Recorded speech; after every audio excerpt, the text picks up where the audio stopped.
Bem, vamos lá então continuar a aula. Eu havia falado no vídeo anterior para vocês. Agora a gente começa a abordar o sistema oxidativo, especificamente oxidação de lipídios, né? Eu comentei que o número de reações de etapas envolvidas no metabolismo de lipídios é muito maior quando comparado ao metabolismo de carboidrato. E é por conta disso, né, do número de condições ser maior para a metabolização de lipídio durante o exercício, e é mais difícil a gente mobilizar lipídio, né, gordura, durante o exercício. Para entender melhor, primeiro vamos lembrar onde os lipídios são estocados, né, quais são os compartimentos que estocam o lipídio no corpo. Basicamente, são 3 grandes compartimentos de lipídio no corpo, né? A gente tem os estoques intramusculares de lipídio, que não são os maiores, mas de qualquer forma é o estoque que provê lipídio, a síntese de ATP de forma mais rápida, simplesmente porque já está no músculo, simplesmente por conta dessa localização, estar mais próxima da onde o ATP durante o exercício é requerido. Mas os maiores estoques de lipídio são os lipídios estocados no sangue, no próprio sangue, né, em forma de, tanto de ácidos graxos livres combinados com albumina, que a gente já vai comentar, tanto quanto as lipoproteínas, né, principalmente as lipoproteínas, mas principalmente os lipídios estocados no tecido adiposo, um tecido periférico, periférico no sentido de estar à periferia do músculo ativo. E quando se faz exercício, se utiliza o metabolismo de lipídios, né, a oxidação completa do lipídio, para prover energia, o que entra nesse entendimento é a mobilização, principalmente do lipídio, que está nos tecidos periféricos, né, no tecido adiposo periférico. Para mobilizar esse lipídio do tecido adiposo periférico, a gente precisa percorrer, né, diversas etapas precisam ser percorridas. A etapa propriamente dita de mobilização, a etapa de transporte, a etapa de aprisionamento desse lipídio dentro da célula muscular, né, e a etapa de utilização desse lipídio em nível mitocondrial, oxidação. Quando a gente fala de mobilização no tecido adiposo, a gente está falando, basicamente, da ação de uma enzima importante, que está aqui em vermelho, que é a lipase hormônio sensível. Essa enzima, ela é sensível à ação da adrenalina. Ela é basicamente a enzima que quebra os lipídios armazenados no tecido adiposo, que são armazenados em forma de triacilglicerol, ou seja, 3 moléculas de ácidos graxos e uma molécula de glicerol, que é um álcool. Então, essa molécula de triacilglicerol precisa ser quebrada, e quem faz esse trabalho de clivagem do triacilglicerol é a lipase hormônio sensível, que é ativada na presença de adrenalina, mas é desativada na presença de lactato. Então, aqui a gente já começa a perceber que, por exemplo, exercícios que têm um aumento relevante na concentração de lactato sanguíneo é um exercício menos propício à mobilização de gordura do tecido adiposo. Por quê? Porque a presença de lactato desativa a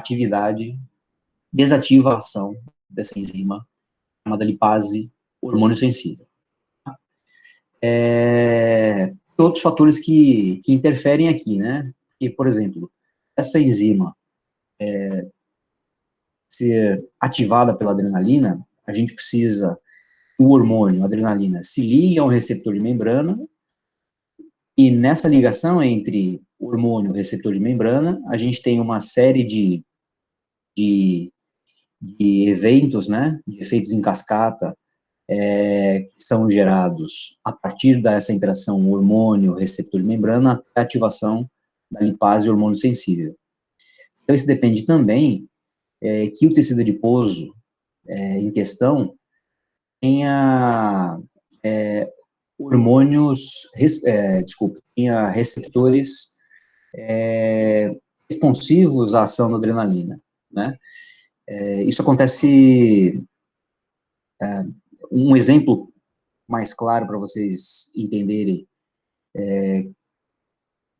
que a mobilização do tecido, dos lipídios no tecido adiposo periférico depende muito, por exemplo, do tipo de receptor de membrana à ação hormonal, é o fato de que, por exemplo, homens e mulheres distribuem gordura de forma diferente no corpo.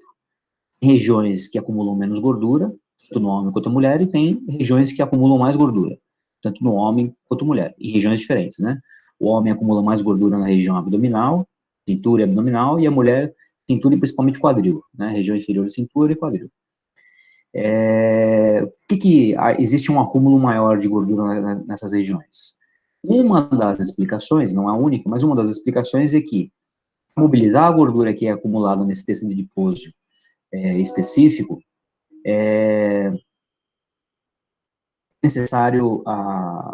seria necessário receptores de membrana que fossem mais responsivos à ação do hormônio, da adrenalina. E parece que esses diferentes tecidos têm expressão de diferentes receptores de membrana, mais ou menos responsivos à ação do hormônio. Por conta disso que a gente acumula gordura de forma diferente no corpo. Além dessas condições iniciais, então, durante o exercício,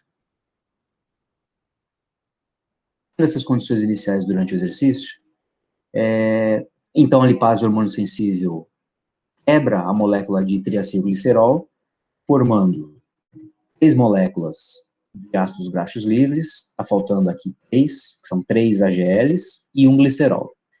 A partir do momento que, então, houve a mobilização desse tecido adiposo, desse lipídio no tecido adiposo, ele precisa, então, ser liberado para a corrente sanguínea, e o AGL, ele precisa ser carreado com o músculo, enquanto o glicerol vai ser enviado para o fígado para participar dos processos de gliconeogênese. Então, o glicerol participa da produção de glicose hepática, gliconeogênese, enquanto o ácido graxo livre, as 3 moléculas, precisam ser carreadas até o músculo que está demandando por energia.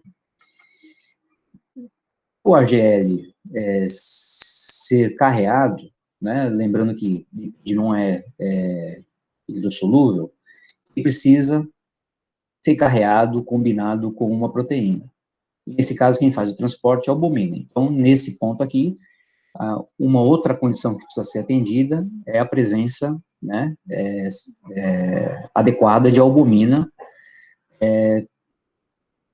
a se ligar às 3 moléculas de ácidos graxos livres para cada molécula de triacilglicerol quebrado, e carregar essa molécula até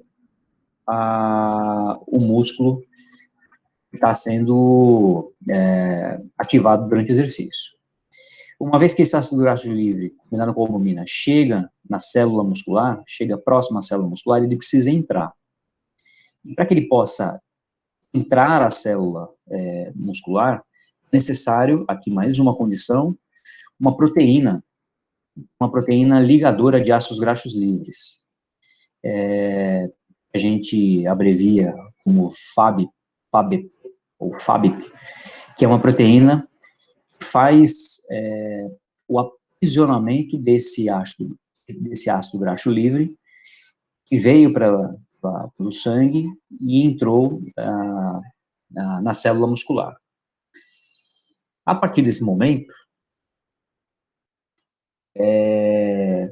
o ácido graxo livre, então, fica disponível para o processo de oxidação do substrato por completo. Processo esse, quando a oxidação é relativa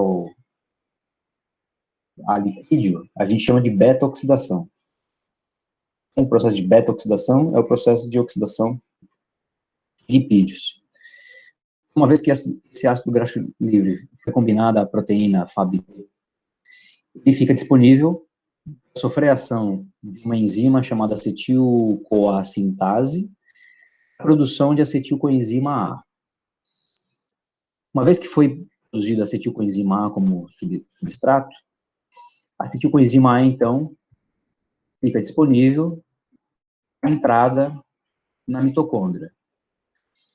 Mas assim como a glicose precisa de uma lançadeira, né, que faz o serviço de lançar o acetil-CoA para dentro da mitocôndria, esse substrato acetil-CoA formado por ácidos graxos livres também precisam de uma lançadeira. No caso, a lançadeira de carnitina.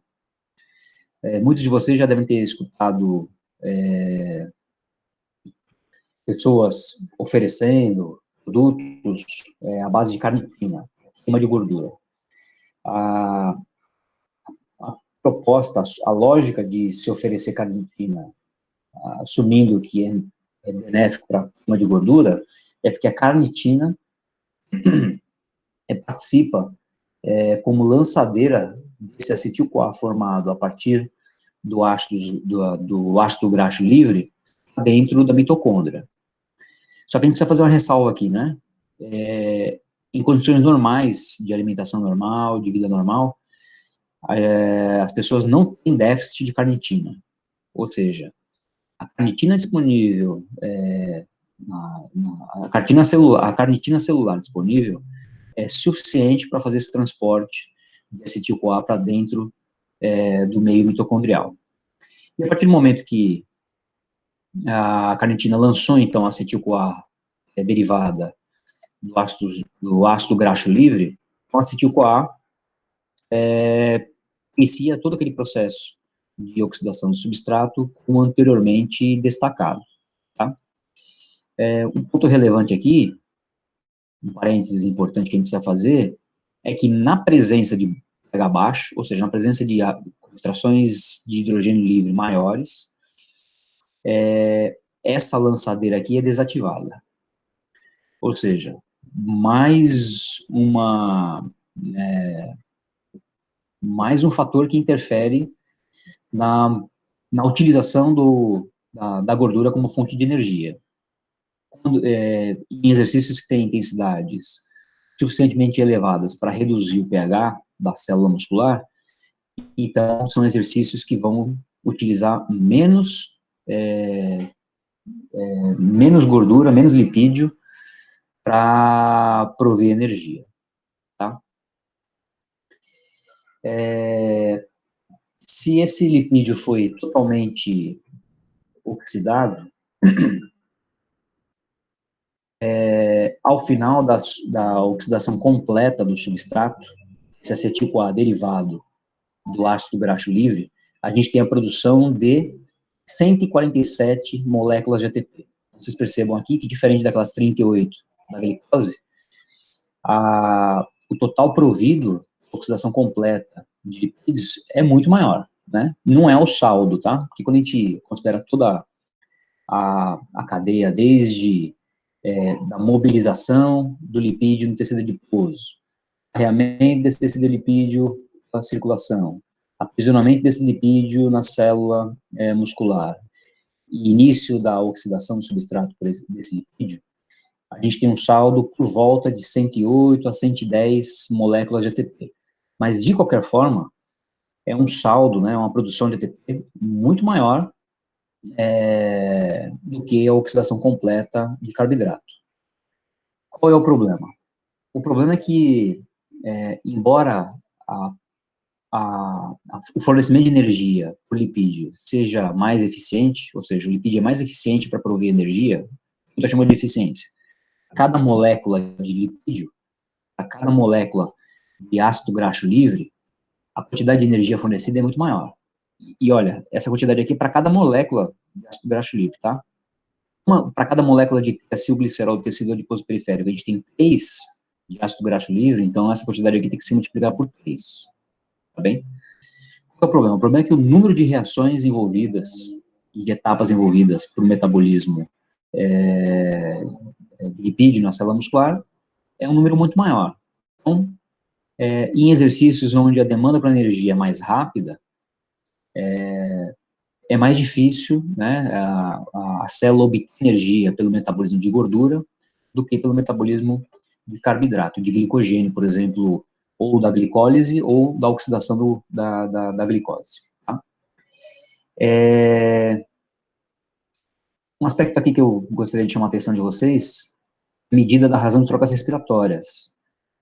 Como a gente está falando aqui, ó, a gente oxidar o lipídio, né, o ácido graxo livre até o final, a gente precisa, né, a célula precisa de oxigênio disponível